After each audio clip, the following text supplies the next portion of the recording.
Real Madrid, Vinicius, Kylian Mbappé ou Jude Bellingham. Carlo Ancelotti face à un choix difficile.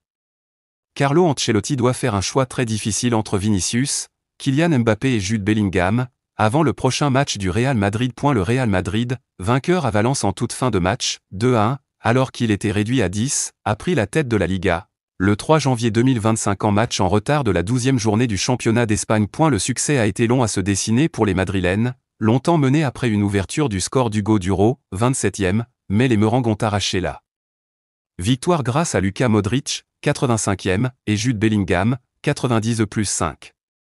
À l'issue de ce match initialement prévu le 2 novembre mais reporté après les inondations meurtrières dans le sud-est du pays, 231 morts, le Real Madrid est en tête de Liga avec 43 points, devant l'Atlético, 41 points, qui compte toutefois un match en moins, et le FC Barcelone, 38 points.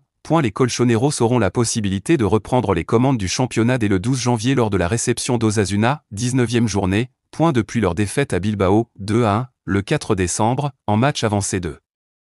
La 19e journée, les Madrilènes restent invaincus depuis 4 matchs en Liga, symbole de renouveau après un début de saison laborieux, à l'image de l'adaptation difficile de la superstar française Kylian Mbappé. Et la réaction de Carlo Ancelotti après le pénalty raté de Jude Bellingham en conférence de presse d'après-match.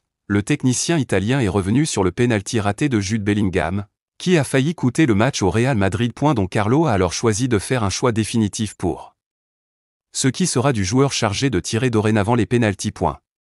Ça m'ennuie que nous ayons manqué 3 pénaltys, je pense que je dois prendre la responsabilité de choisir qui doit les tirer, a annoncé Ancelotti. Le coach madrilène devrait choisir entre Vinicius, Kylian Mbappé ou Jude Bellingham qui ont jusqu'ici brillé par leur cordiale entente pour ce qui est de se partager les pénaltys.